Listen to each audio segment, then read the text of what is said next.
పరలోకపు తండ్రిని బట్టి, ఆయన మన ఎడల చూపించిన మహాకృపను బట్టి, తర్వాత సరిగ్గా 1 సంవత్సరం తర్వాత తిరిగి మీ మధ్యలో నన్ను నిలవబెట్టడాన్ని బట్టి, తర్వాత మిమ్మల్ని అందరినీ నేను కలుసుకొని ఒక ఆత్మీయమైన సభలో మనందరము దేవుని వాక్యాన్ని ముచ్చటించుకోవటానికి మనకు అనుగ్రహించిన ఈ కృపకై మన ప్రభు అయిన దేవుణ్ణి నేను ఎంతగానో స్తుతిస్తున్నాను.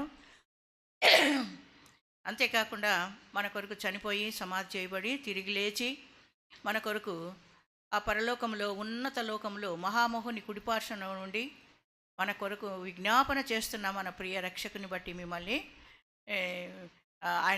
ఆయనను స్తుతిస్తూ గణపరుస్తున్నాను.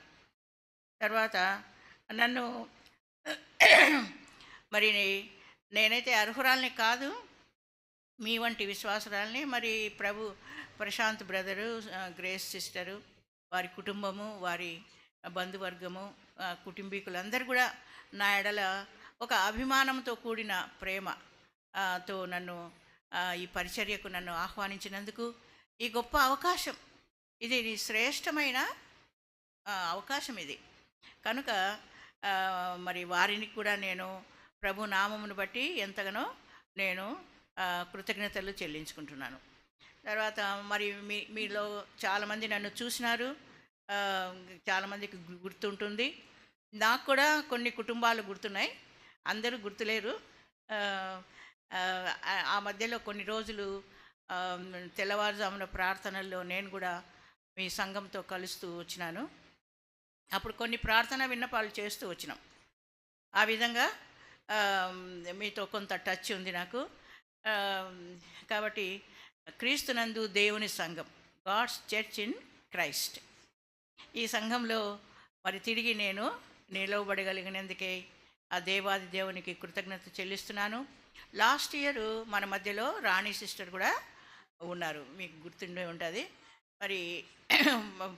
మరి సహోదరి ప్రతిభ చాలా మరి అమ్మ గుర్తొస్తుందేమో, ఎక్కువ బాధపడుతున్నారు. కానీ మనం ఒకరోజు ఆమెను చూస్తాము. ఆమె శ్రేష్టమైన దేశానికి వెళ్ళింది. తర్వాత లాస్ట్ ఇయర్ మన మధ్యలో అన్నగారు ఉన్నారు, విజయ సిస్టర్ ఉన్నారు, తర్వాత గ్లోరీ సిస్టర్ ఉన్నారు. తన ఇద్దరు చిన్న బిడ్డలతో వచ్చినారు. వాళ్ళు కూడా చిన్న చిన్న పాటలు పాడుతూ మనకెంతో ఆనందాన్ని కలుగజేసినారు. ఇప్పుడు మళ్ళీ గ్లోరీ ఇంకొక బిడ్డతో ఆశీర్వదింపబడింది కాబట్టి ఆమె మన మధ్యకు రాలేదు. ఆ విధంగా మరి ఇంకా కొంతమంది నాకు గుర్తున్న వాళ్ళు వచ్చినట్లు కనపడడం లేదు. అయినా కూడా మధ్యాహ్నము రేపు తప్పకుండా రాగలుగుతారని నేను ఆశిస్తున్నాను. తర్వాత మనం రావడమే కాకుండా మనము ఇతరులను తీసుకురావటం అనేది, దేవుని సన్నిధికి పిలుచుకురావటం అనేది, అది కూడా ఒక గొప్ప పరిచర్య.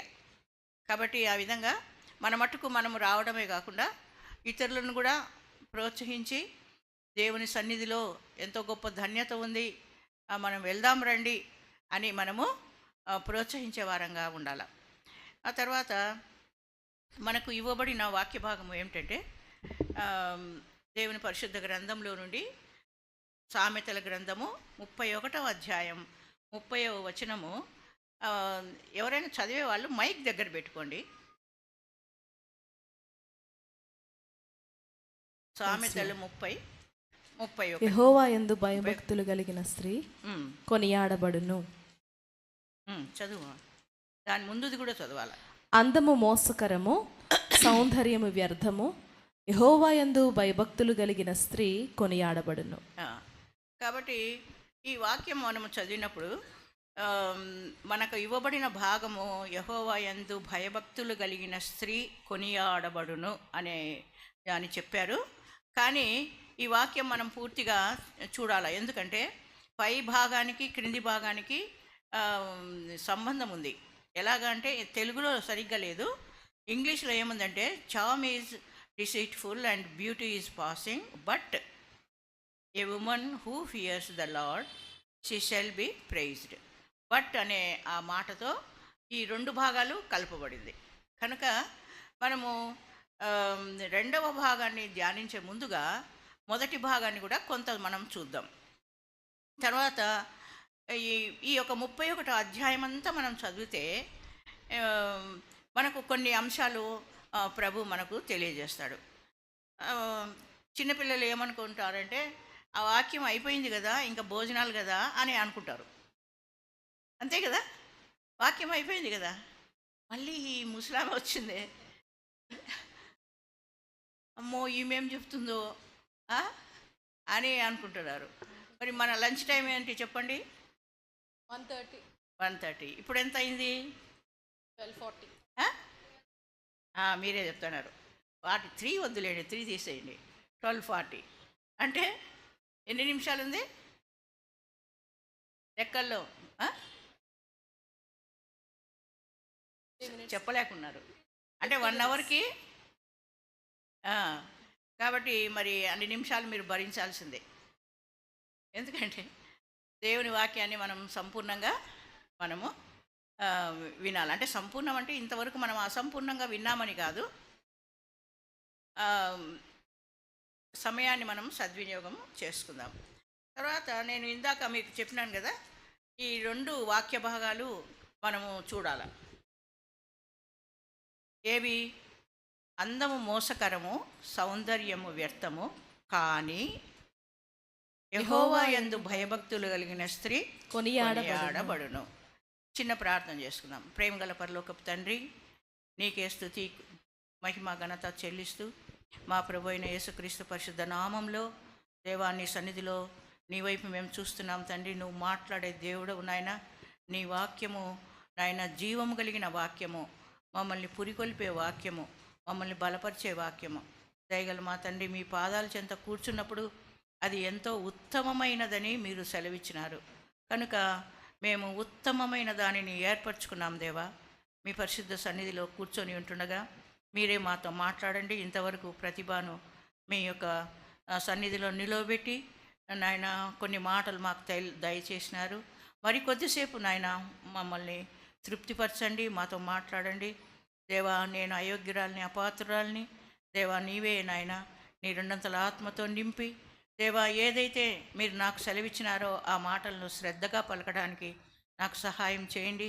2 సమూయేలు 23:2 బట్టి దేవా, మరి కీర్తనలు 81:10 బట్టి ఆయన, మరి సంఖ్యాకాండం 23:12 బట్టి మీ సన్నిధిలో ప్రార్థిస్తూ నాయన, నిర్గమకాండం 19:6లో నీవు నా ప్రజలైన ఇశ్రాయేలీలతో చెప్పవలసిన మాటలు ఇవే అని మీరు ఏమైతే చెప్పినారో ఆ మాటల్ని పంచుకోవటానికి మీరే నాకు సహాయం చేయమని మహిమ ఘనత ప్రభావములు మీకే ఆరోపిస్తూ మా ప్రభు అయిన యేసుక్రీస్తు పరిశుద్ధ నామంలో ప్రార్థించి వేడుకుంటున్నాము తండ్రి, ఆమేన్.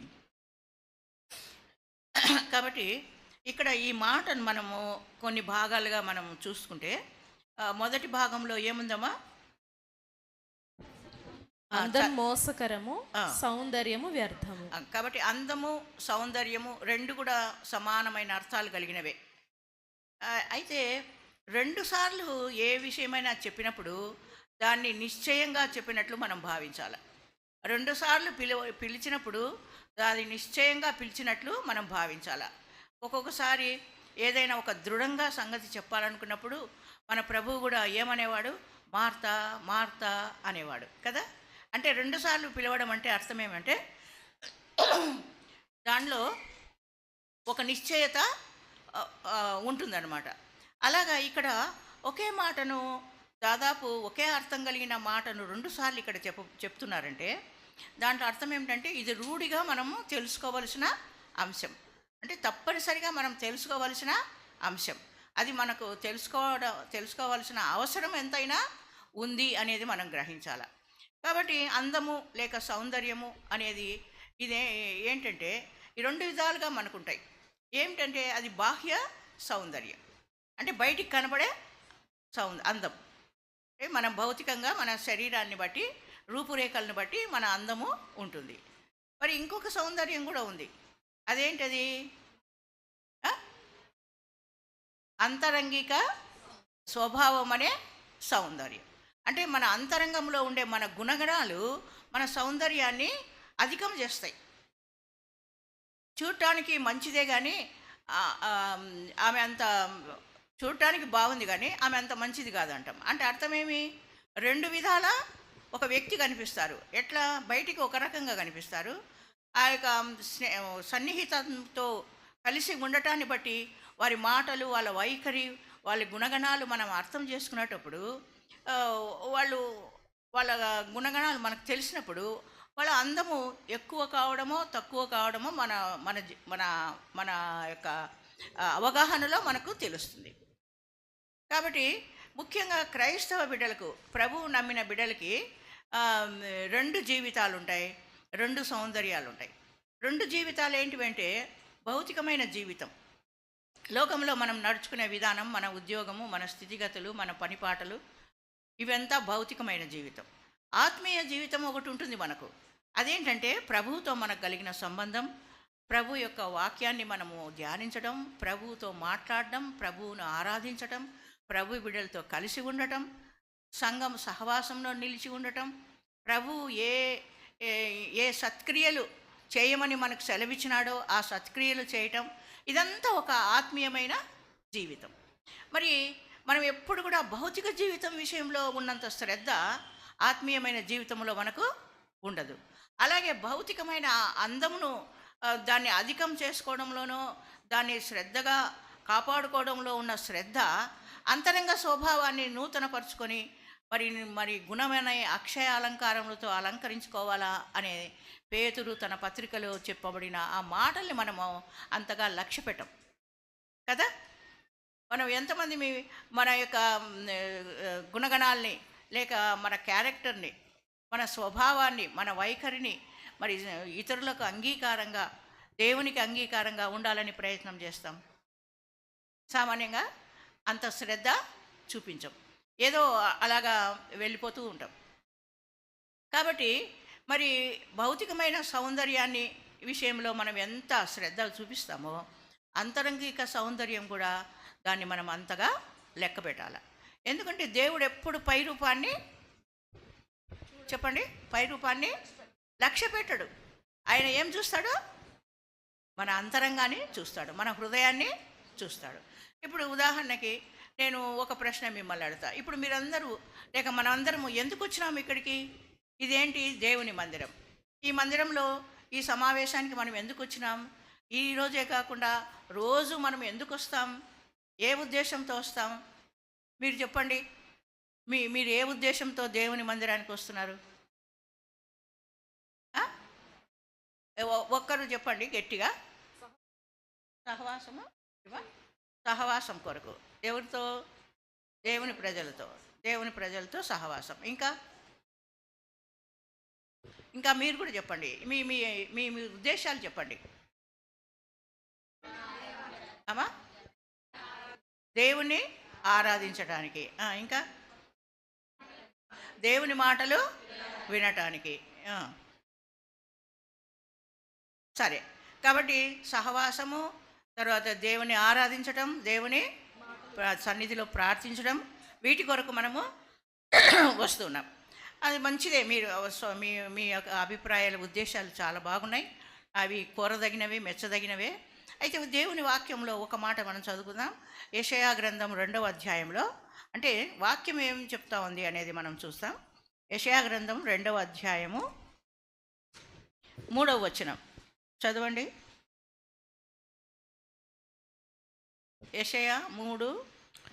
ఆ కాలమున సియోనులో నుండి ధర్మశాస్త్రము, యెరూషలేములో నుండి యెహోవా వాక్కు బయలు వెళ్ళును. జనములు గుంపులు గుంపులుగా వచ్చి చదువుమా. యాకోబు దేవుని మందిరమునకు, యెహోవా పర్వతమునకు మనము వెళ్ళుదము రండి. ఆయన తన మార్గముల విషయమై మనకు బోధించును, మనము ఆయన త్రోవలలో నడుచుదుము అని చెప్పుకుందురు. మనము దేవుని మందిరమునకు, యెహోవా పర్వతమునకు వెళ్ళుదము రండి. వెళ్దాం రండి. ఆయన తన మార్గముల విషయమై మనకు బోధించును. కాబట్టి మనకు బోధించువాడు, మన మంచి బోధకుడు మన ప్రభు అయిన యేసుక్రీస్తు. తన మార్గములు, ఏ మార్గములు అవి? లోకులందరూ పోయే మార్గాలు కాదు, శంషాబాద్కు పోయే మార్గం కాదు, హైదరాబాద్ సిటీలోకి పోయే మార్గం కాదు, తన మార్గములను గురించి మనకేం చేస్తాడు? ఆయన బోధిస్తాడు. బోధించినప్పుడు మనం ఏం చేస్తాం? ఆయన త్రోవలలో అంటే ఆయన మార్గంలో మనము నడుచుకుంటాం. కాబట్టి ఇది ప్రధానమైన ఉద్దేశం. మనం ఎందుకు ప్రతి దినము మనకు నియామక కూడికలు ఉన్నాయి? ఏదో ఒక పేరుతో మనం ఎందుకు సంఘంలోనికి చేరి వస్తున్నాం? ఎందుకు దైవదాసుడు చెప్పే మాటలను మనం శ్రద్ధగా ఆలకిస్తున్నామంటే, ఆ మాటలు మనకేం తెలియజేస్తాయంటే దేవుని మార్గాల్ని మనకి తెలియజేస్తాయి. తెలియజేసినప్పుడు మనం ఏం చేస్తాము? ఆయన మార్గాల్లో నడుచుకుంటాం. మనం ప్రక్కకు పోయే అవకాశం తక్కువ ఉంటుంది. మనం సంఘానికి రాకుండా, పరిశుద్ధుల సహవాసంలో ఉండకుండా, దేవుని మాటలు వినకుండా, దేవుడు మన కొరకై ఏర్పరిచిన సంఘ కాపరులు, దేవుని దాసులు, వారు ఎంతో భయభక్తులతో దేవుని సన్నిధిలో ధ్యానించి తీసుకొని వచ్చిన మాటలు మనం వింటూ ఉంటే, అప్పుడు మనము ఆయన మార్గాలు ఎలాంటివి, ఏ విధంగా మనము ఆత్మీయ జీవితంలో నడుచుకోవాలా, ఏ విధంగా దేవునికి ఇష్టమైన ప్రజలుగా మనము ఉండొచ్చు అనేవి మనకు తెలుస్తాయి. మనంతకు మనం ఏమీ తెలుసుకోలేం. మనకేం తెలుసు? కొంచెం తెలుసు. మనకేం తెలుసు? ప్రభువైన యేసుక్రీస్తు నా రక్షకుడు, నా కొరకు చనిపోయినాడు, అంత మటుకు తెలిసి ఇంత చాలు అనుకుంటే లేదు, ఇంకా చాలా ఉంది. చాలా ఉంది కాబట్టి అదంతా నేర్చుకోవడానికే మనకి ఇంత పరిశుద్ధ గ్రంథాన్ని మనకు ఇచ్చినారు. కాబట్టి ఈ పరిశుద్ధ గ్రంథం అంతా ఒక్కసారి చదివిన వాళ్ళు ఎవరైనా ఉంటే చేతులు ఎత్తండి. పూర్తిగా చదివేసినాం, సంతోషం. ఒక్కసారి కూడా చదవని వాళ్ళు చదవడం నేర్చుకోండి. పూర్తిగా చదవడం అనేది నేర్చుకోండి. చదువు రాని వాళ్ళకు కూడా ఇప్పుడు ఆడియో బైబిల్స్ అని వచ్చినాయి, యూట్యూబ్లో ఉంటాయి. అవి అంటే చదువుతారనమాట. బైబిల్ని చదివి వినిపిస్తారు, ఆది కాండం నుండి ప్రకటన గ్రంథం వరకు. అవి రెగ్యులర్గా రోజుకు 2 అధ్యాయాలు 3 అధ్యాయాలు వింటూ రండి. దేవుని వాక్యం మనం వినాలా, విని గ్రహించాలా, గ్రహించి దాని ప్రకారము నడుచుకోవాలా. అందుకొరకు ఇది వ్రాయబడింది. ఇప్పుడు మన కొరకు వంట సిద్ధం చేసినారు, కింద అయిపోయింది, చేసేసినారు. కాబట్టి చేసేసిన దాన్ని మనం ఏం చేయాలా? తినకుంటే ఏమైపోతుంది? వ్యర్థమైపోతుంది కదా.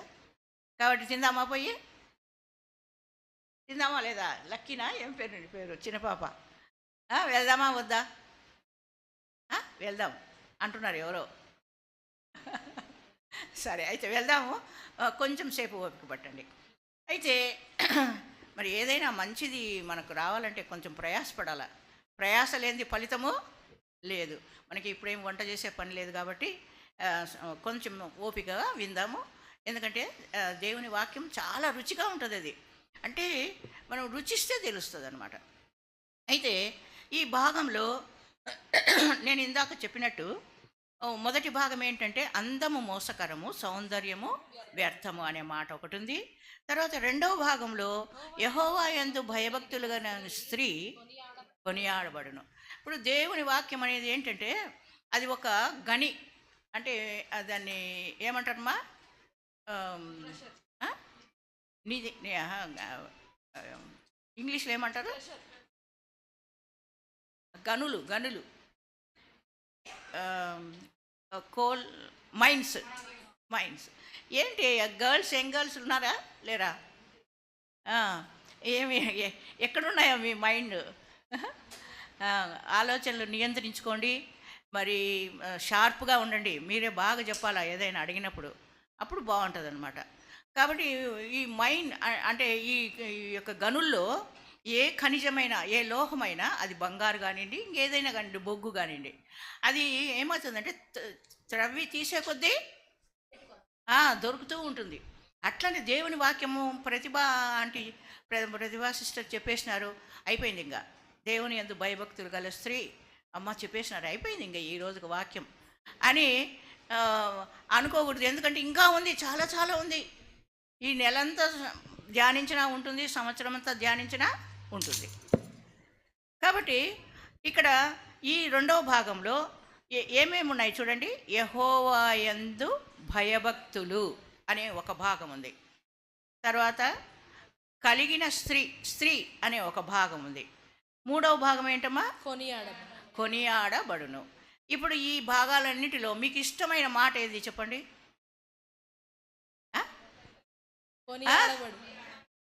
చూసారా ఎంత బాగా చెప్తున్నారో. కొనియాడబడుట.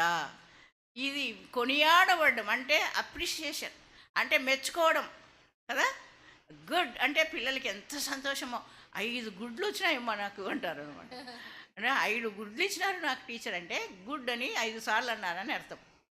కాబట్టి ఆ మాట అట్లా మెచ్చుకోవడం, కొనియాడబడడం అనేది ఎవరికైనా ప్రీతిపాత్రం, ఎవరికైనా ఇష్టమే కదా. ఇప్పుడు నేనేమనుకుంటా, బా ఏ ఆంటీ ముసలామైనా కూడా కొన్ని మాటలు బాగానే చెప్పింది అని అంటే అప్పుడు నాకు సంతోషం అనమాట. మీరు ఏం కొనియాడకపోతే ఏం లాభంలే ఈ సంఘం, ఏం మాట్లాడరు, చప్పట్లు ఒకటి కొడతారని అనుకుంటాను నేను కదా. మరి అలాగే ఇప్పుడు ఇక్కడ కూర్చున్న చిన్నపిల్లలు చూడండి, వాళ్ళని కొనియాడితే ఎంత ఇష్టం. గుడ్ అంటే బాగా పనిచేస్తారు. కాబట్టి కొనియాడబడటం అనేది అందరికీ ఇష్టమే. దాని ముందు ఏం చేయాలా అనేది అది పక్కన పెట్టండి. కొనియాడబడుట, ఒక తల్లిగా కొనియాడబడాల, ఒక స్త్రీగా, ఒక భార్యగా. మీకు గుర్తుందో లేదో, ఒక స్త్రీ లాస్ట్ ఇయర్ అన్నగారు, ఆరోన్ అన్నగారు అంటే మన గ్రేస్ సిస్టర్ వాళ్ళ నాన్నగారు మన మధ్యలో ఉన్నారు. మీకు గుర్తుందో లేదో, ఒక స్త్రీ ఎన్ని విధాలుగా ఉండొచ్చు అని చెప్పినారు. మీకు గుర్తుంటే చెప్పండి. భార్యగా, భార్యగా, ఒక తర్వాత తల్లిగా, 2 సహోదరిగా, సహోదరి అంటే అక్క చెల్లి, స్నేహితురాలుగా, అక్క చెల్లి అంతా సహోదరే. మూడైనాయి. తల్లిగా, భార్యగా, సహోదరిగా, ఇంకా మళ్ళీ అక్క అంటారే. అక్క చెల్లి 2 సహోదరి అని అర్థం. సరే మదర్. ఇంకా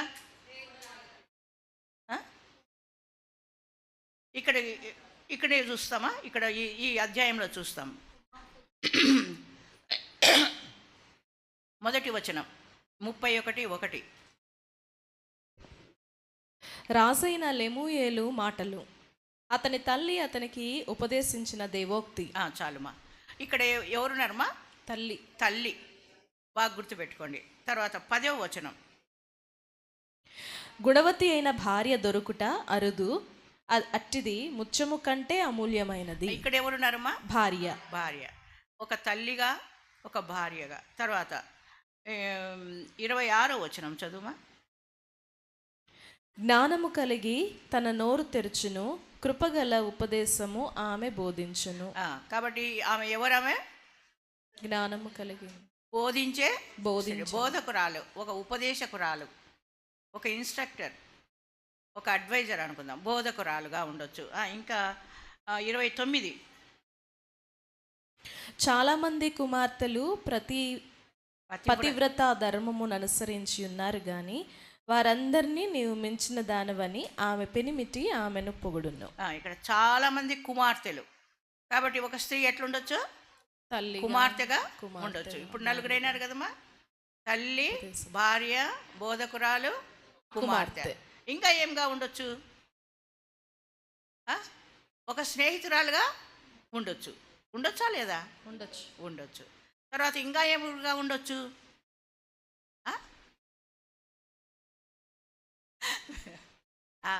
మంచిదే. అయితే ఒక సందర్భం గుర్తు చేస్తా. నయోమి, రూతు గ్రంథంలో నయోమి తన గ్రామానికి తిరిగి వచ్చినప్పుడు ఆమెను చూడ్డానికి ఎవరు వచ్చినారు? రూతు గ్రంథంలో నయోమి ఆమె మోయాబు దేశానికి వెళ్ళి తిరిగి బెత్లెహేముకు తిరిగి వచ్చినప్పుడు ఆమెను చూడ్డానికి ఎవరు వచ్చినారు?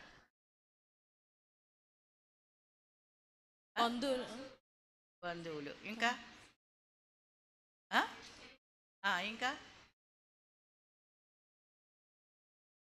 ఆ ఊరి వారందరూ ఆమె వద్ద. ఆ ఊరి వారంటే ఊర్లో ఉండవాళ్ళ లేకపోతే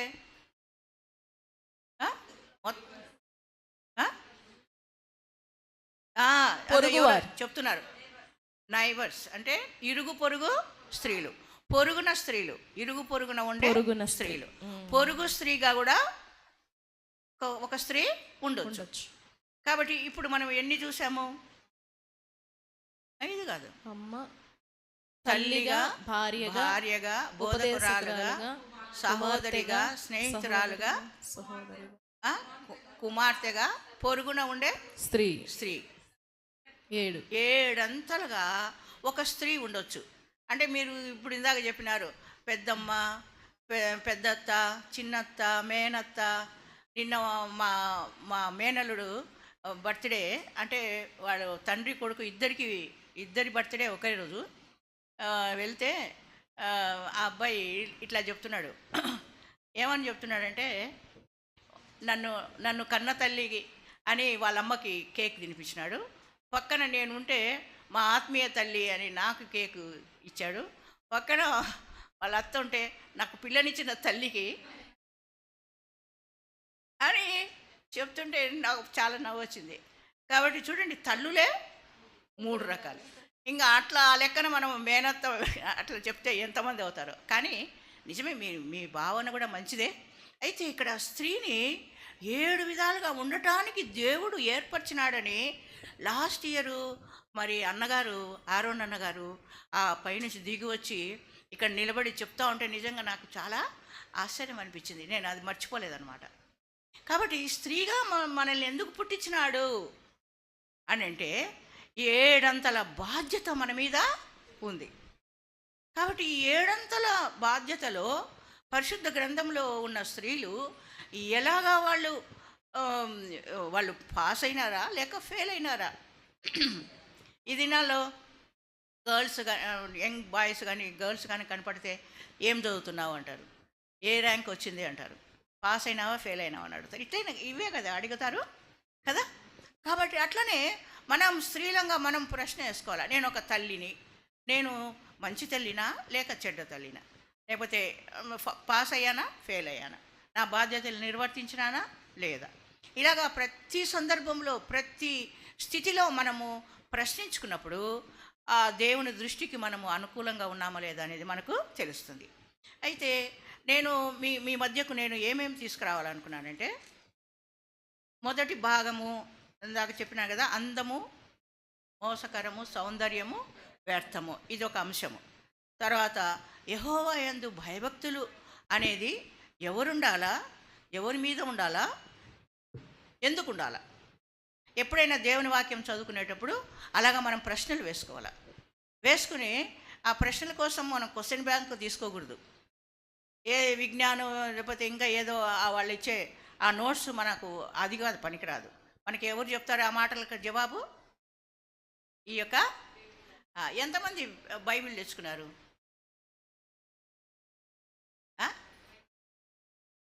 ఉన్నాయా అందరి దగ్గర? అందరూ బైబిల్ కలిగి ఉండండి.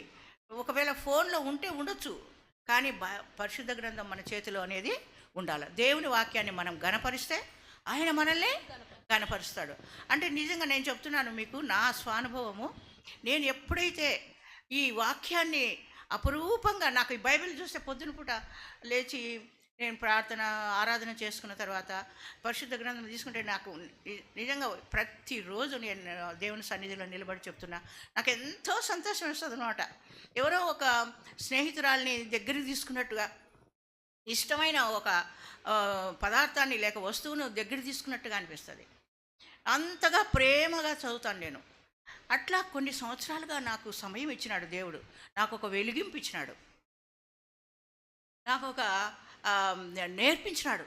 కనుక ఆ విధంగా దేవుని వాక్యాన్ని నేను ఘనపరుస్తూ ధ్యానిస్తూ ఉండటాన్ని బట్టి, లేకపోతే నేను ఎవరిని చెప్పండి మరి మీ మధ్యలో వచ్చి మీ మధ్యలో ఒక ఉపదేశకురాలుగా నిలబడ్డం ఏంటి? నేను కూడా ఎన్నో వందల కూడికల్లో ఇలాగ మీ మాదిరి కూర్చొని నేను విన్నాను. లాస్ట్ ఇయర్ మరి మీ మధ్యకు రాగలిగిన, మొన్న ఆగస్టులో ఎక్కడో తాటాకులగూడెం అని ఒక చోటుకి వెళ్ళగలిగిన. ఎందుకు పిలుస్తున్నారు వాళ్ళు నన్ను?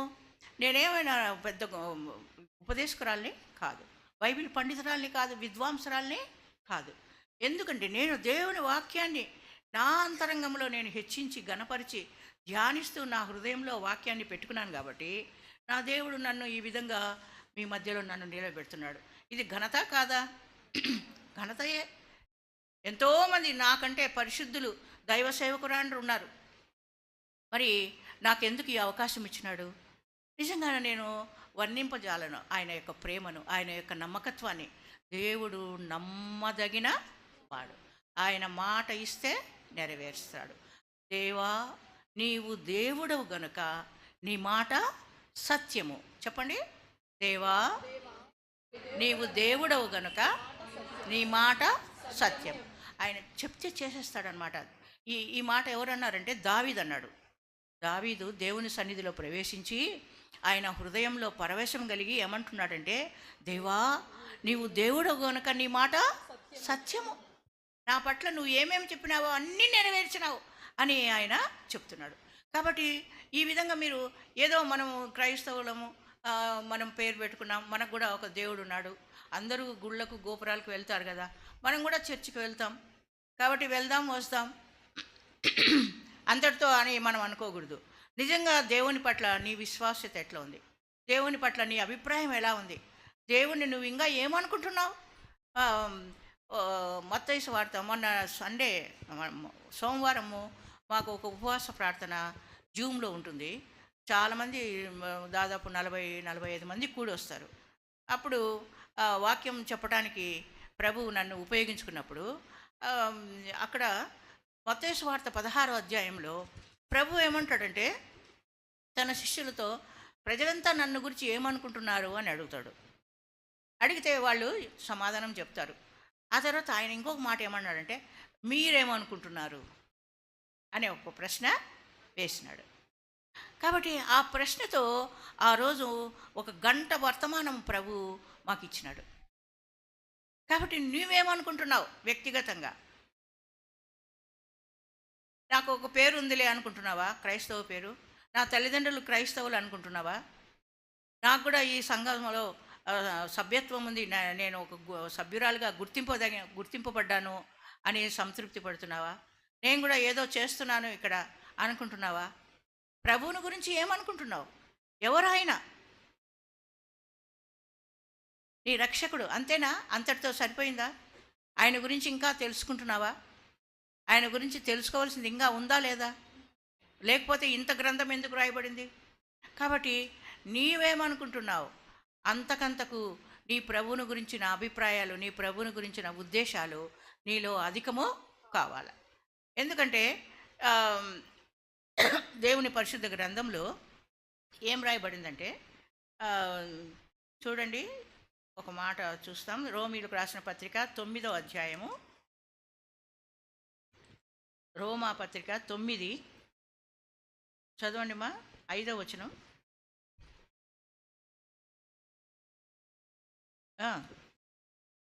మైకున్న వాళ్ళు చదవండి. పితరులు వీరివారు, శరీరమును బట్టి క్రీస్తు వీరిలో పుట్టెను. ఈయన అంటే ఎవరుమా? క్రీస్తు గురించే కదా చెప్తున్నారు ఇక్కడ. ఈయన సర్వాధికారి అయిన దేవుడై ఉండి నిరంతరము స్తోత్రార్హుడై ఉన్నాడు. ఆమేన్. ఈయన అంటే ప్రభు అయిన యేసుక్రీస్తు సర్వాధికారి అయిన దేవుడై ఉండి నిరంతరము స్తోత్రార్హుడై ఉన్నాడు. ఇంకొక మాట ఇదే గ్రంథంలో 8వ అధ్యాయంలో ఇక్కడే ఉంది చూడండి, 34వ వచనం చదవండి మా.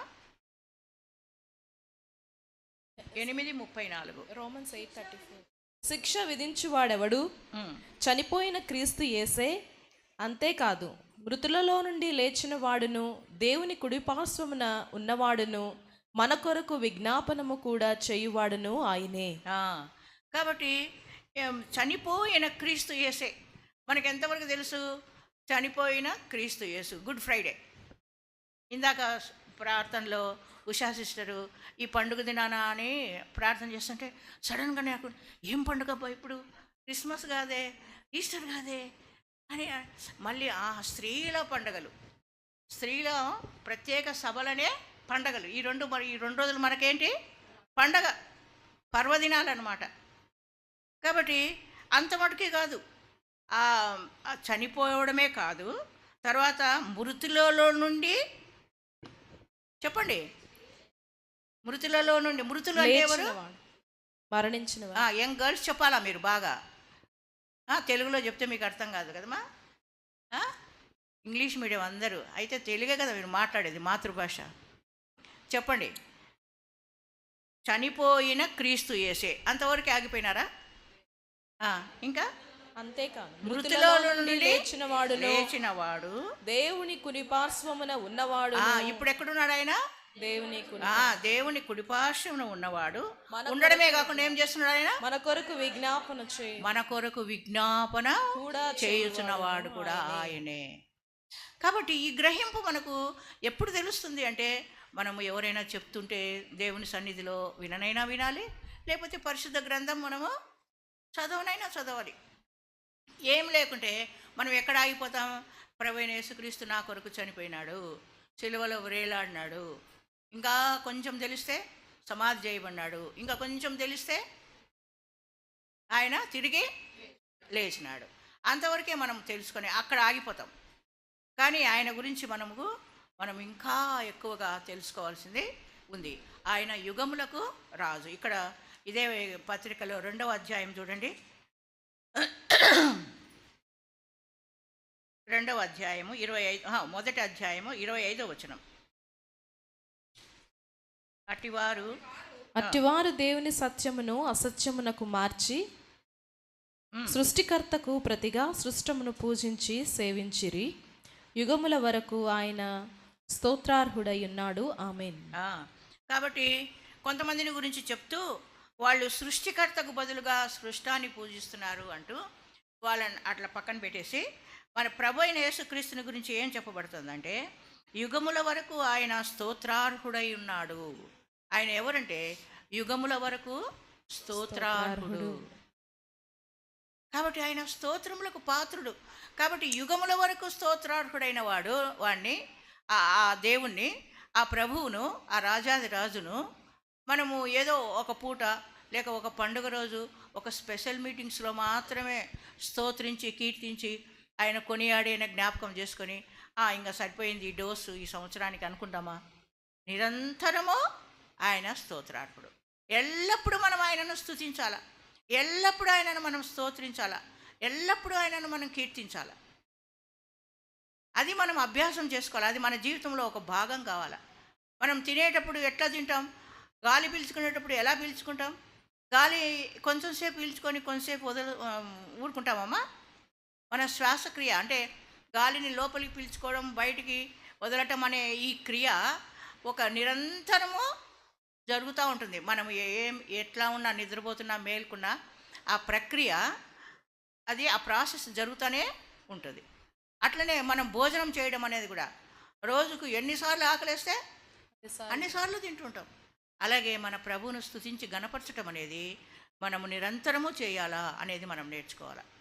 ఎందుకు అని అంటే, అది నేను క్లుప్తంగా ఈ పూటకి మనము కొంచెం చూసి మనము ముగించుకుందాం.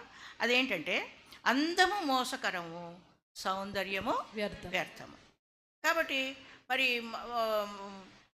ఎంతోమంది సౌందర్యవంతులు ఉన్నారు. మరి పరిశుద్ధ గ్రంథంలో చూస్తే ఎంతో సౌందర్యవతులు ఉన్నారు. చెప్పండి ఎవరెవరు? అబిగయలు, ఎస్తేరు.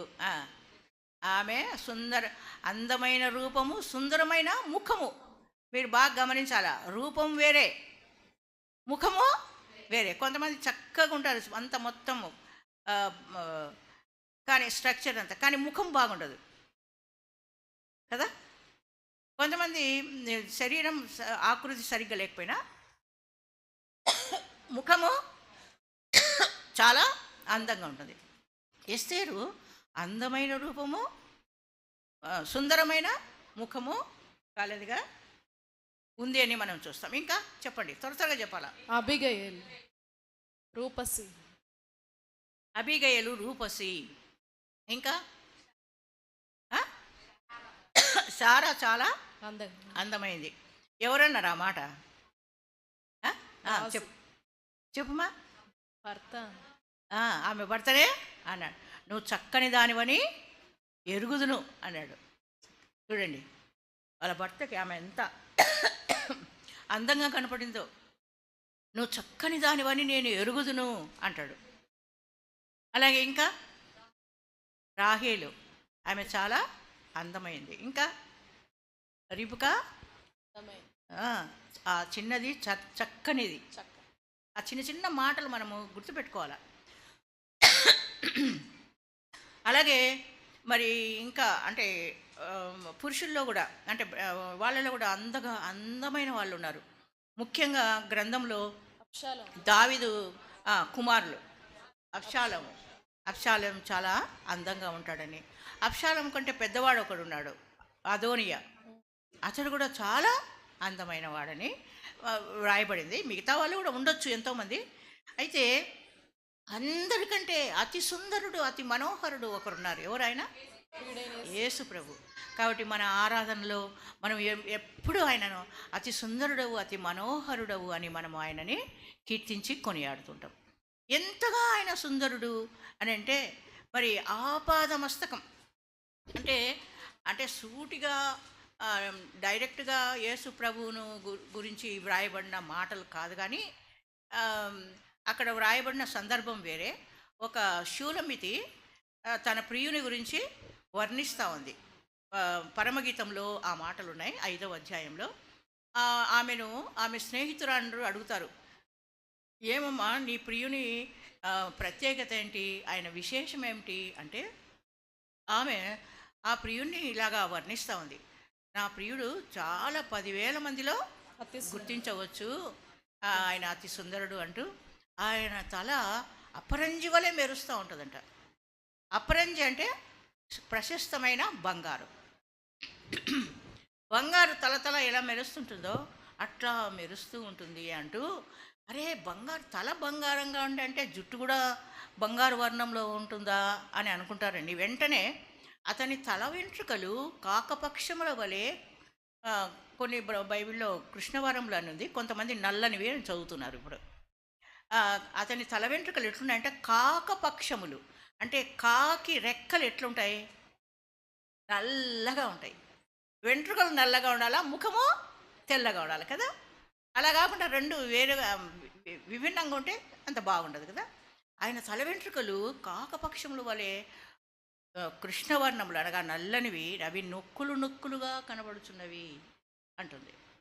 అంటే ఆ వెంట్రుకలు ఉంగరాలుగా ఉన్నాయంట.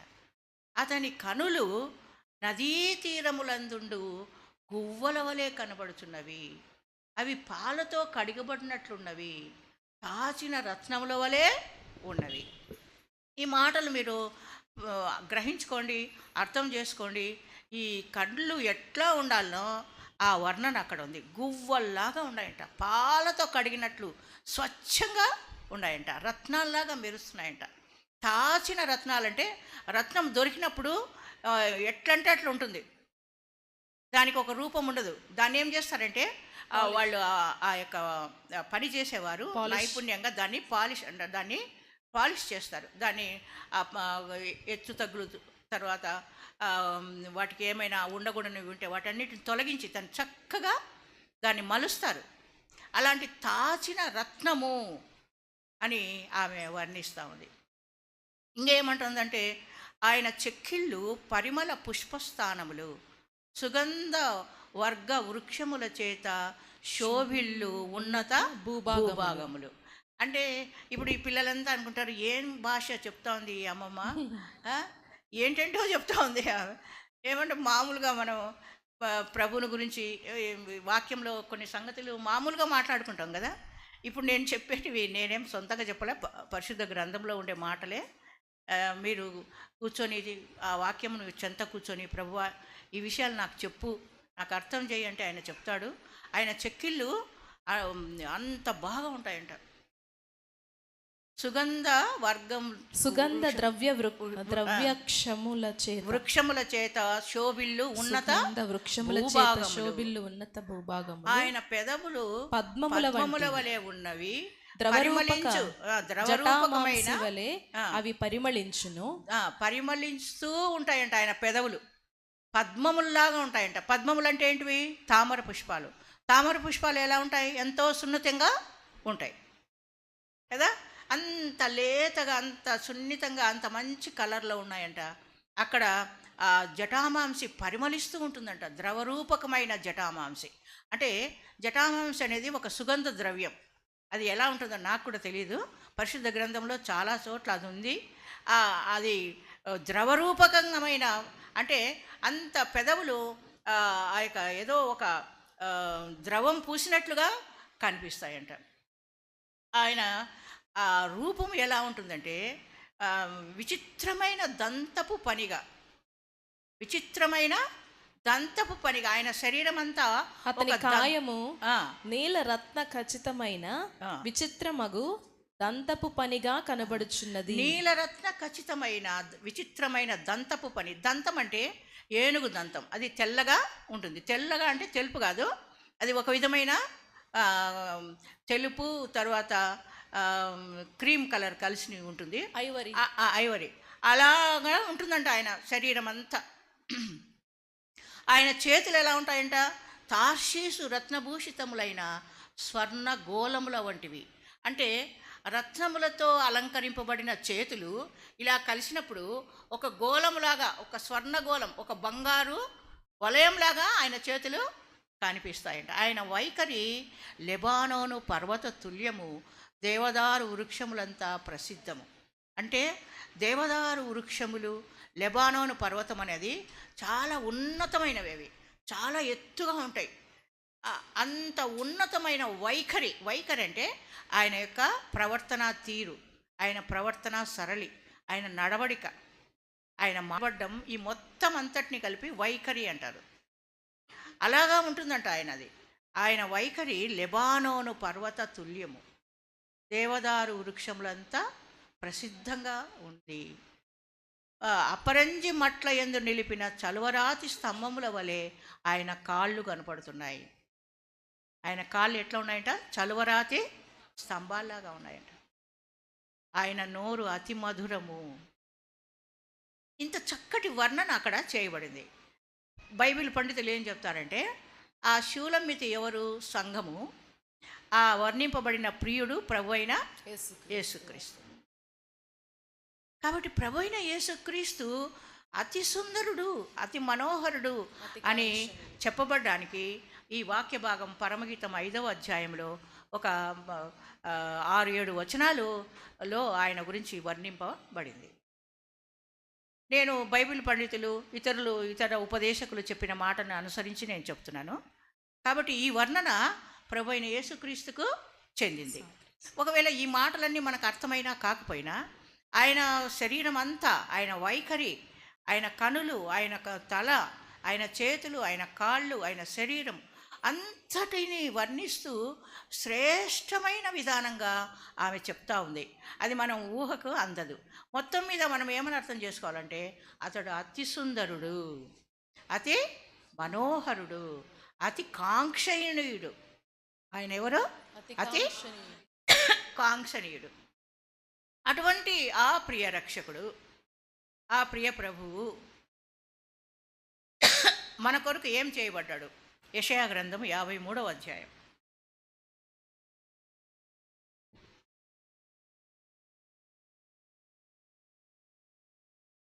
యెషయా గ్రంథం 53వ అధ్యాయము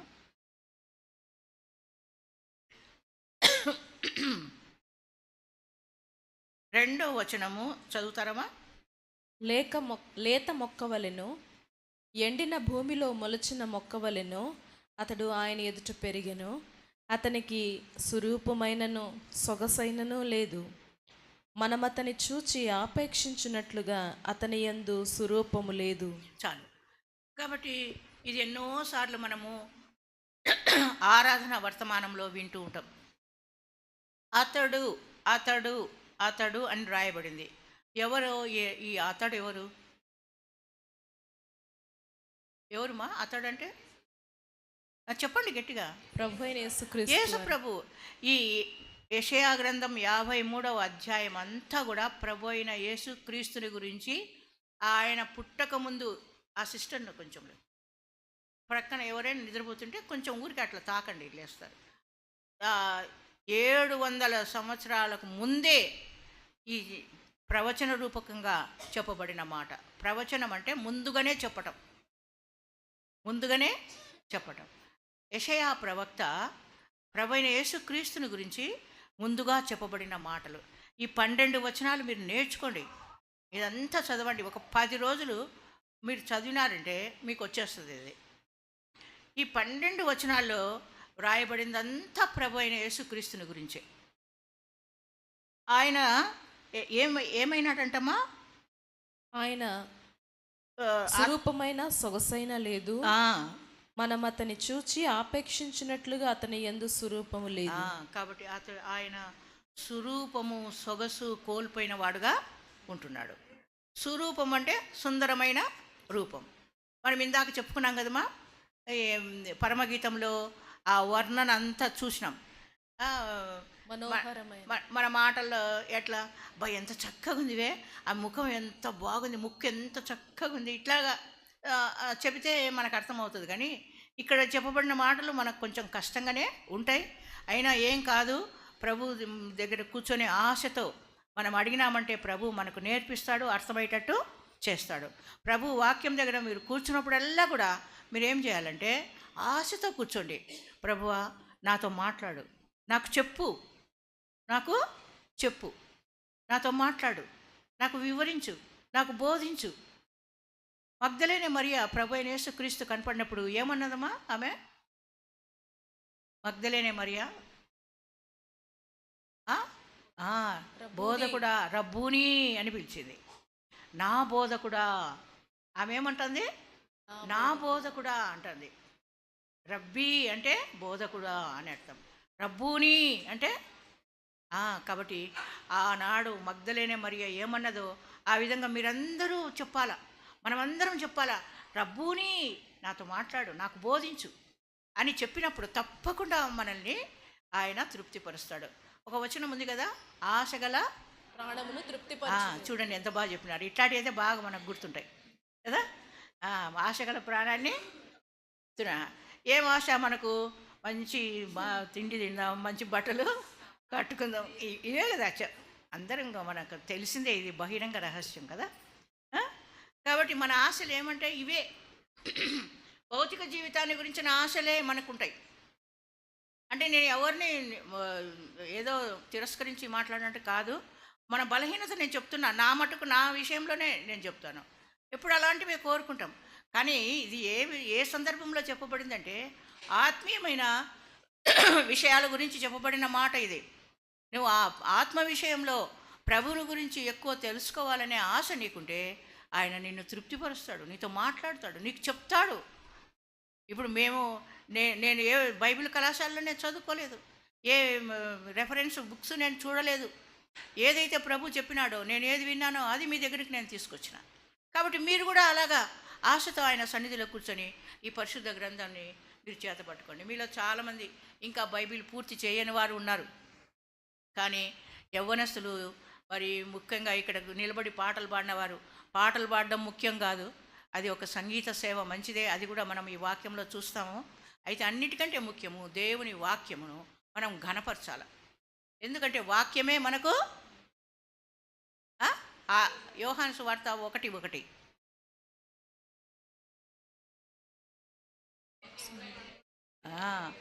మరి వెరీ గుడ్. వాక్యమే దేవుడు. కాబట్టి వాక్యమే దేవుడైతే మనం వాక్యాన్ని పట్టించుకోకపోతే మనం దేవుణ్ణి తిరస్కరించినట్లే కదా. కాబట్టి మనందరం ఒకవేళ చదువు రానోళ్ళు వదిలిపెట్టండి, వాళ్ళకి అది ఒక సాకు ఉంది, మాకు చదువు రాదు, అది సరే వాళ్ళని వదిలిపెట్టాం. కానీ చదువు వచ్చిన వాళ్ళ సంగతి ఏంటి? చాలామంది ఇంకా రెఫరెన్స్లే తీయలేకున్నారు. యంగ్ గర్ల్స్ బాగా మీరు వెంటనే మరి తెరిచి చదవడం అనేది మీరు నేర్చుకోవాలా. దేవుని వాక్యాన్ని మీరు గణపరచండి, తప్పకుండా దేవుడే మిమ్మల్ని గణపరుస్తాడు. నన్ను గణపరచు వారిని నేను గణపరిచేదను, నన్ను తృణీకరించిన వారు నేను తృణీకరిస్తాను అని లేదు అక్కడ వాక్యం, తృణీకరింపబడేదారు. కాబట్టి గణపరచాలంటే ఆయనే స్వయంగా గణపరుస్తాడు.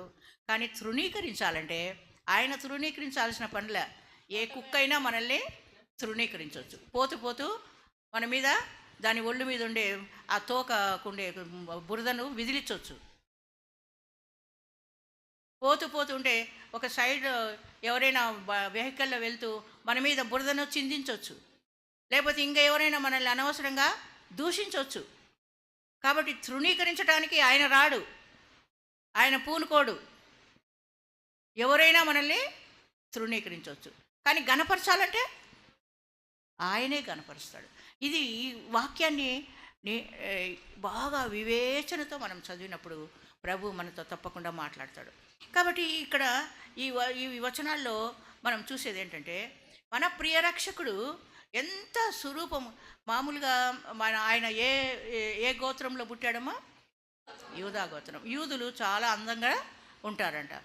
మరి ఆయన ఇంకా అందంగా ఉండొచ్చు. ఎంత అందంగా ఉన్నాడో ఆ ప్రియ రక్షకుడు. అయితే ఆ ప్రియ ప్రభువు మరి ఎందుకు వచ్చినాడు? తన అందాన్ని చూపించుకోవడానికి రాలే. ఒక 30 సంవత్సరాలు ఆయన తన ఇంటిలో ఉండి తన తల్లిదండ్రుల విషయంలో, తన తోడబుట్టుల వారి విషయంలో బాధ్యత నెరవేరుస్తూ ఒక 3.5 సంవత్సరము పరలోకపు తండ్రి యొక్క ఆజ్ఞను, పరలోకపు తండ్రి యొక్క ఉద్దేశాన్ని నెరవేర్చడానికి ఆయన ఆ దేశాలన్నీ, యెరూషలేము, తర్వాత యూదయ, సమరయ, గలిలయ ప్రాంతాలు, జెబులూను, నఫ్తాలి, కనాను, ఆ ప్రాంతాలన్నీ తిరుగుతూ వచ్చినాడు. ఆయన ప్రతి నిమిషము ఆయన దేవుని సేవ చేసినాడు. అనేకులకు బోధ చేసినాడు, అనేకులకు రొట్టెలు పెట్టినాడు, అనేకులకు స్వస్థత ఇచ్చినాడు. ఆ విధంగా మరి వారి మధ్యనే అనేక మహత్కార్యాలు, సూచక్రియలు, మరి అన్నిటికంటే గొప్ప కార్యాలు ఏంటివి? చనిపోయిన వారిని లేపడం. కాబట్టి అటువంటి క్రియలు చేసిన ఆ ప్రియ రక్షకుని వాళ్ళు అసూయ చేత, ఏ కారణం లేదు, కేవలము అసూయ లేక మత్సరము అంటారు దాన్ని. ఎవరు? పరిసయ్యులు, శాస్త్రులు, ధర్మశాస్త్రాన్ని ఉపదేశించే ఉపదేశకులు ఆయన మీద మత్సరపడి.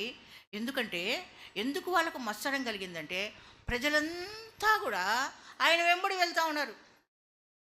ప్రజలంతా కూడా ఆయన వెంబడి వెళ్తూ ఉన్నారు. వీళ్ళకి ఏమని పుట్టింది? ఏంటి మనల్ని వదిలిపెట్టి ఆయన వెంట వెళ్తున్నారే అని.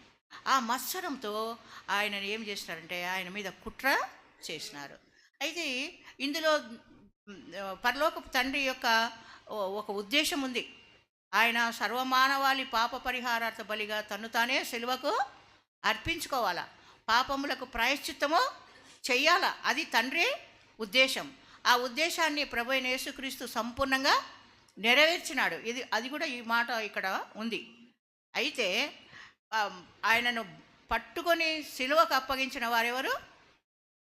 శాస్త్రులు, పరిసయ్యులు, ధర్మశాస్త్రోపదేశకులు.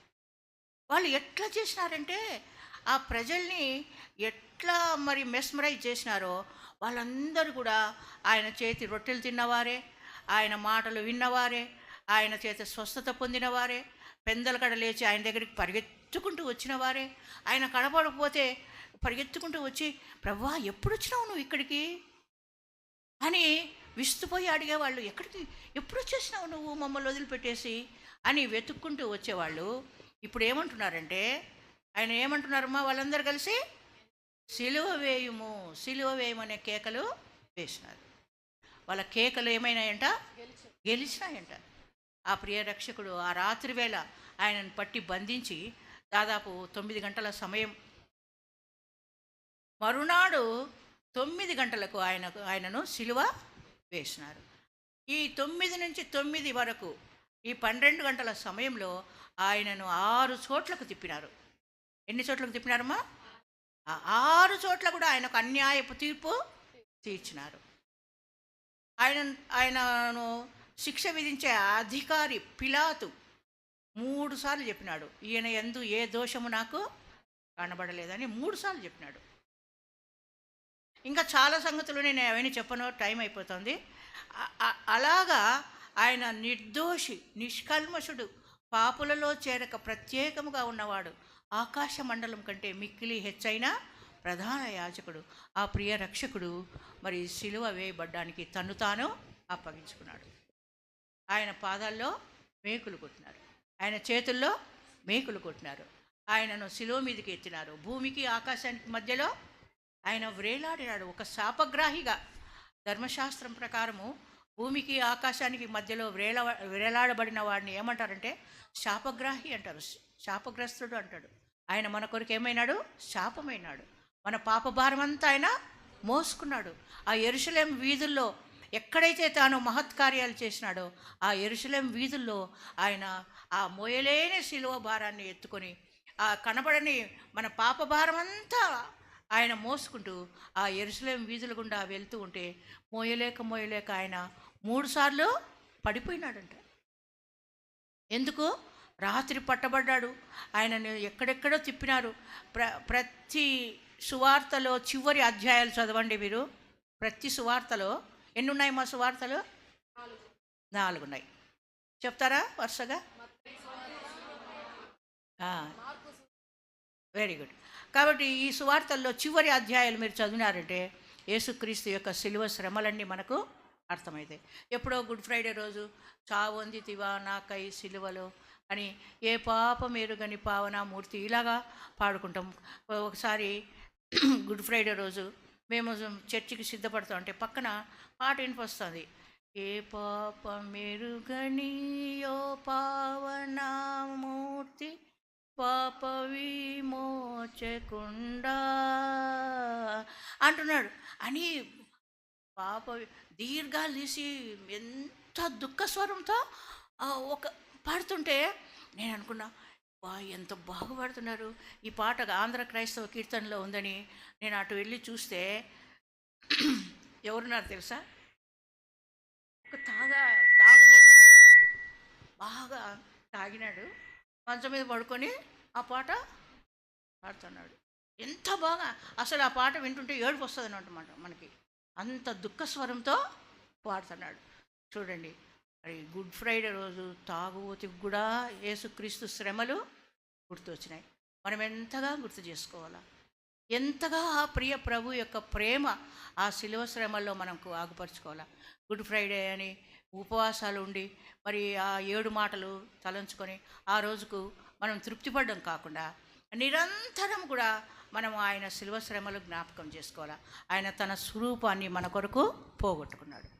ఆయన తన అందము సౌందర్యాన్ని వ్యర్థంగా తలంచినాడు. ఆయన చూస్తుంటే చూడబుద్ధి కావడం లేదంట. ఎందుకు చెప్పండి? ఏముంది? ముఖం అంతా ఎక్కడ చూసినా రక్తపు గడ్డలే కదా, రక్తమంతా కారింది కదా. కారిన రక్తం ఏమవుతుంది చెప్పండి? గడ్డగట్టిపోతుంది. గడ్డగట్టిన రక్తం పైన ఏం వాళ్తాయి చెప్పండి? ఈగలు వాళ్తాయి. మరి ఈగలు తోలుకోవడానికి ఆయనకు చేతులు ఉన్నాయా? లేవు. ఏమైపోయినాయి?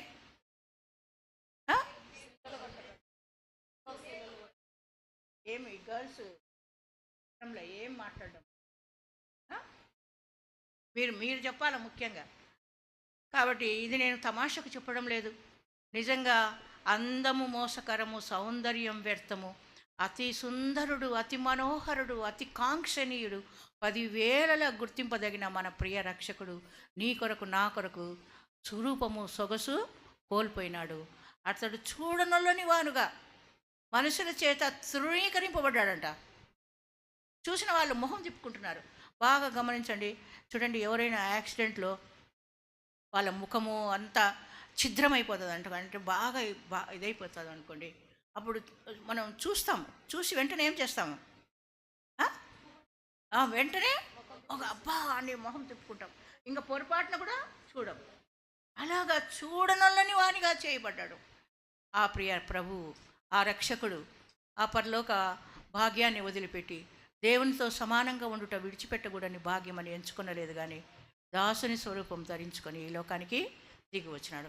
నీ పాపం నా పాపము ఆయన భరించినాడు. నీ పాపానికి నా పాపానికి ఆయన ప్రాయశ్చిత్తము చేసినాడు. నువ్వు ఏమీ చేయొద్దు.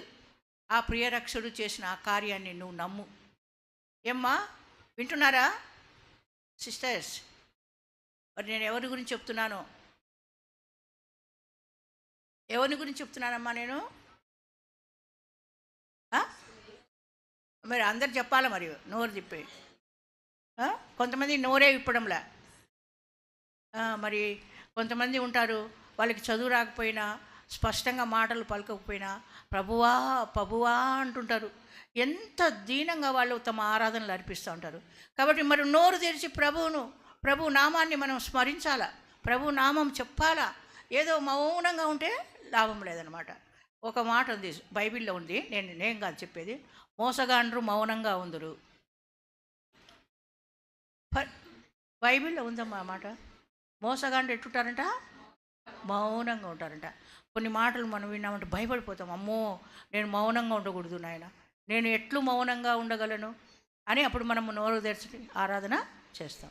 మనం మోసగాండం. నీరసుడు, విలువైన దానిని అర్పించలేని నీరసుడు ఏం చేస్తాడంట? పుచ్చిన మానును ఏర్పరచుకుంటాడట.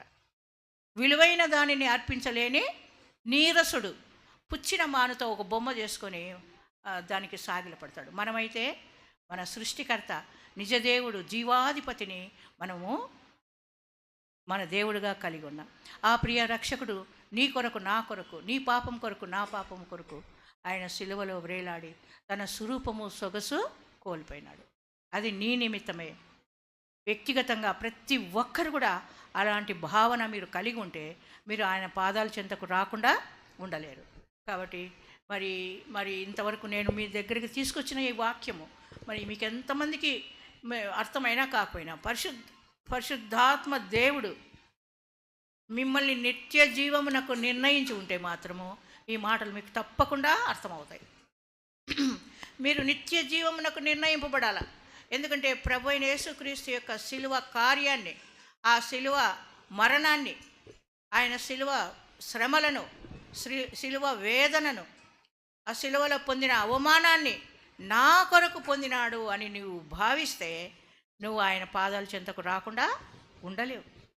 ఎప్పుడైతే ఆయన పాదాల చెంతకు వచ్చినావో, నా ప్రభువా, నా దేవా, నా కొరకు ఇంతగా నువ్వు చేసినావా, నీ స్వరూపము సొగసు కోల్పోయినావా, అతి సుందరుడు వంటనే, అతి మనోహరుడు వంటనే, అతి కాంక్షణీయుడు వంటనే నా కొరకు ఇంత చేసినావా, నిన్ను చూసి ముఖం తిప్పుకున్నారా అందరూ, నీ ముఖమంతా వికారం అయిపోయిందా దేవా, ఏ విధంగా నేను నిన్ను స్తుతించగలను, ఏ విధంగా నిన్ను నేను మహింపరచగలను దేవా, ఇంతగా నా కొరకు చేసినావు, ఏమి ఇవ్వగలను బదులుగా, నేను ఏమీ ఇవ్వలేను, ఇదిగో నా హృదయాన్ని నీకు ఇస్తున్నాను, నా హృదయంలోకి నువ్వు రా, నన్ను నీ బిడ్డగా చేసుకో, నా హృదయాన్ని పవిత్రపరచు. హృదయం అన్నిటికంటే మోసకరమైనది, అది ఘోరమైన వ్యాధి గలది. మన హృదయంలో నుండే అన్నీ బయలుదేరి మనల్ని అపవిత్రపరుస్తాయి. మార్కు సువార్త 7వ అధ్యాయంలో ఒక మాట మనం చదువుకుందాం. అయిపోతుంది, మీరేం భయపడకండి, మా ఎంతసేపు చెప్తుందో అని. మార్కు సువార్త 7వ అధ్యాయము చదువు మా 13,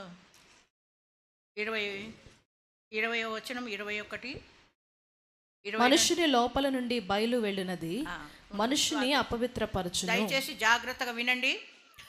మనుషుని లోపల నుండి బయలు వెళ్ళునది మనుష్యుని అపవిత్రపరచును.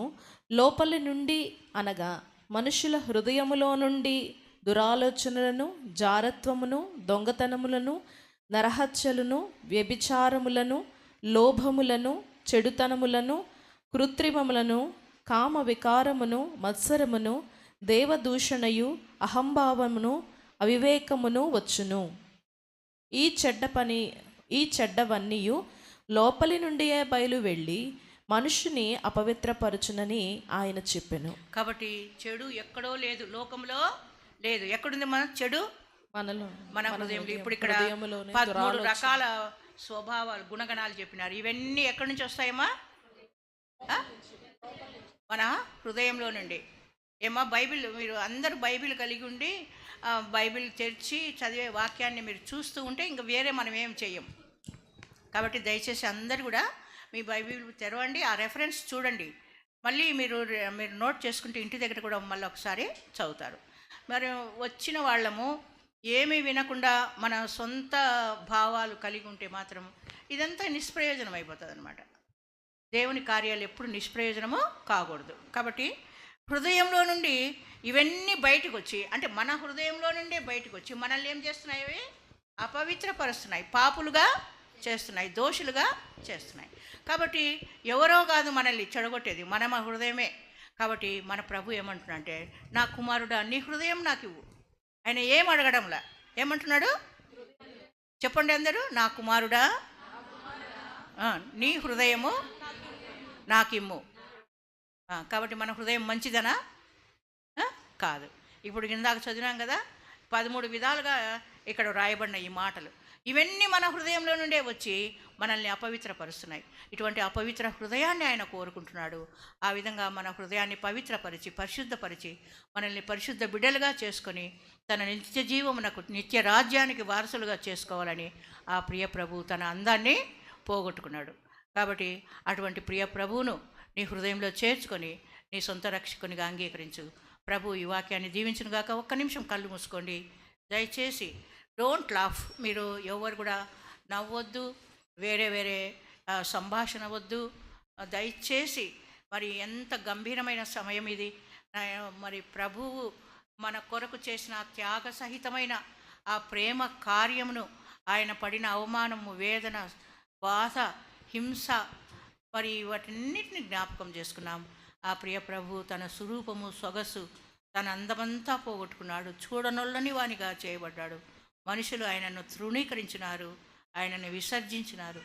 ఆ ప్రియ ప్రభువును నీ హృదయంలో చేర్చుకుంటావా? ప్రియ సహోదరి, నువ్వు ఏం విన్నావో, మరి ఏం చెప్తున్నారో నాకు తెలియడం లేదు అనే ఆ యొక్క మరి అజ్ఞానంలో ఉంటున్నావా? మరి చెవిటి వారి వలె మాటలు వినబడినట్లున్నావా? విని లక్ష్య పెట్టని విధంగా ఉంటున్నావా? ఆ విధంగా ఉండవద్దు సహోదరి. ఎందుకంటే మనము ఈ లోకాన్ని వదిలిపెడితే పరలోకానికి వెళ్ళాలా? పరలోకానికి పోకపోతే నిత్య నాశనము, నరకమే మనకు గతి. కాబట్టి మరి ఆ నిత్య నరకం నుండి, నిత్య నాశనం నుండి తప్పించబడాలంటే నిత్య జీవము పరలోకంలో మనం పొందుకోవాలా? అది పొందుకోవాలంటే ప్రభు అయిన యేసుక్రీస్తును నీ సొంత రక్షకునిగా అంగీకరించు. నీ కొరకు చనిపోయి సమాధి చేయబడి తిరిగి లేచిన ఆ ప్రభువును నీ హృదయంలో చేర్చుకోమని మనవి చేస్తున్నాం. దయచేసి ఆ విధంగా నీ హృదయంలో తలపోసుకున్నప్పుడు, నీ హృదయం ఒప్పించబడితే, నా నా ప్రభువా, నా దేవా, నేను పాపిని, నన్ను కడుగు, నన్ను శుద్ధీకరించు, నా హృదయంలోకి రా నాయనా, నన్ను నీ బిడ్డగా చేసుకో అని ఒక చిన్న ప్రార్థన మనసులో చేసుకోండి. అలాగా ఒక తీర్మానం చేసుకుంటే దయచేసి మీ చేతులు మీరు పైకెత్తి చూపిస్తే మేము మీ కొరకు మీ పేర్లు మేము రాసుకొని మీ కొరకు జ్ఞాపకం వచ్చినప్పుడంతా కూడా సంఘంలో కూడా దైవ సేవకుడు, సేవకురాలు మరి ప్రార్థనలు చేస్తారు. ఆ విధంగా ప్రార్థన చేయటానికి మీరు మీ చెయ్యెత్తి చూపించండి. ఎవరు కూడా కళ్ళు తెరిచి చూడొద్దు దయచేసి. వారిని వీరిని గమనించకండి. ఇంతవరకు మనం ఏం విన్నామో ఆ మాటలు గుర్తు చేసుకోండి. ప్రియ రక్షకుని ప్రేమను గుర్తు చేసుకోండి. స్వరూపము పోగొట్టుకున్న రక్షకుని జ్ఞాపకం చేసుకోండి. ఆయనను మీ హృదయంలోకి ఆహ్వానించండి. ఎవరైనా ఉన్నారా కదా ఆ విధంగా? ప్రభుకు స్తోత్రం. అమ్మా, ప్రభును నీ నామం, నీ పేరును బట్టి, నిన్ను బట్టి ప్రభును స్తుతిస్తున్నాను. అక్కడ ఇంకొక సహోదరి కూడా చేయెత్తింది.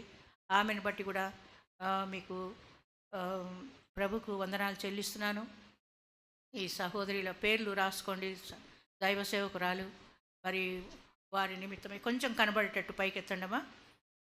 ఇంకొక సహోదరి కూడా చేయి చూపించినారు. ఆ సహోదరిని బట్టి ప్రభును స్తుతిస్తున్నాను. మీరందరూ కూడా సహవాసంలో నిలిచి ఉండి మరింత ప్రభువులో ఎదగాలని కోరుకుంటూ ఈ యొక్క సమావేశాన్ని దైవ సేవకురాల చేతికి అప్పగించుకుంటున్నాను. ఈ ముగ్గురి గురించి చిన్న ప్రార్థన చేస్తాను. ప్రేంగల తండ్రి, పరిశుద్ధ దేవ, నీ వాక్యం శక్తి గలది నాయన. రక్షించుటకు శక్తి కలిగిన వాక్యాన్ని అంగీకరించి సాత్వికంతో దేవా నిన్ను తమ హృదయంలో చేర్చుకున్న ఈ ప్రియ బిడ్డలను జ్ఞాపకం చేసుకొని వారికి నాయన అనుగ్రహించిన పాప క్షమాపణకై వందనాలు నాయన. వారి స్థిరపరిచి బలపరచండి. మా ప్రభు అయిన యేసు నామమున ప్రార్థించి వేడుకుంటున్నాను తండ్రి, ఆమేన్. థ్యాంక్ యూ మా.